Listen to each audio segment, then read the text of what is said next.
that backdrop, we're pleased to be joined now by Iraqi war expert Carter Andress. He's the author of the new book, Victory Undone, the defeat of al-Qaida in Iraq and its resurrection as ISIS. Carter, thanks very much for spending some time with us today. Let's start with that subtitle to your book, The Defeat of al-Qaida, but its resurrection as ISIS. When you were trying to put together this story, what strikes you the most about what has transpired with American involvement in Iraq? Well, the most important thing that I've noted in all this, I spent 4 years on the ground during the war in Baghdad. My company's been involved in working with the Iraqis since the beginning of 2004. We still have people on the ground in Erbil. Is the continuity between bin Laden, al-Qaida, 9/11, al-Qaida in Iraq, and the present ISIS, that these are same enemies that we confronted in New York and Virginia. So it's really monolithic in nature. We're hearing that there's a variation now with ISIS, that this is the establishment of the modern caliphate, that ISIS is much more adept at using social media now, that perhaps it is the next generation of Islamo-terror. Would you agree with that? Well, I think this is just an evolution. I mean, these are not stupid people. They may be fanatics, but they've adapted their tactics. And I mean, we've been at war now with them for over 10 years. So it's not unexpected that the enemy gets to vote in a battle, and that they're going to improve in their tactics. But these are the same people. I mean, al-Qaida was on the internet. This is just improvements. We've seen social media grow up during this war against terror, against the jihadi terror. And so these are the same people. Just we've killed enough of them, 20 to 30,000 of them actually, in Iraq, al-Qaida operatives and supporters, that the new generations have adapted, and they're prospering, it looks like, right now.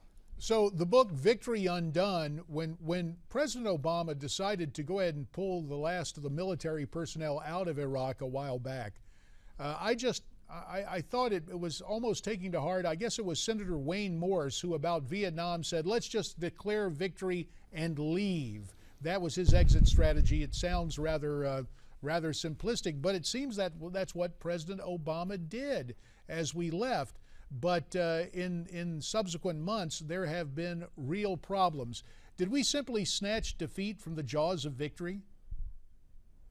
I mean, it's ongoing. We haven't been defeated yet in this. I mean, but the reality is that we left the Iraqi army and security services half-trained.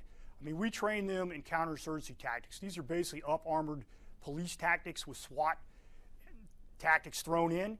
And as a result, they were unprepared, definitely, for an external invasion from Syria.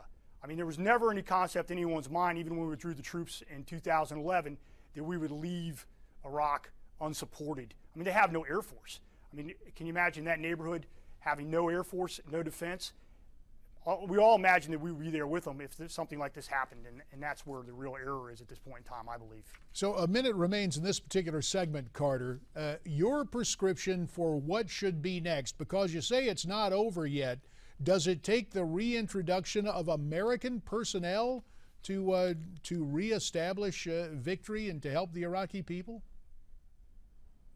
Well, I discussed this in my book, Victory Undone, and lay out a plan moving forward that's evolved to a certain point right now. I don't believe we need to have U.S. troops on the ground. I do believe we need special operators for forward air control, and we need to step up the training program, which we're not seeing going in, and we're at any speed that's necessary right now. But the most important thing right now is that I think we need to look at the battlefield in Syria and Iraq as a holistic, and not artificial boundaries between those two former nation states.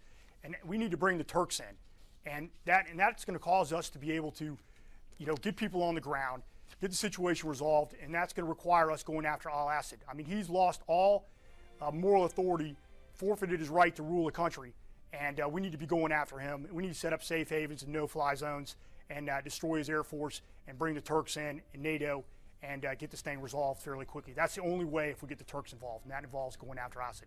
Carter Andress, we're going to continue this discussion on the other side of the break as we talk more about the geopolitical implications. America's Forum continues right after this.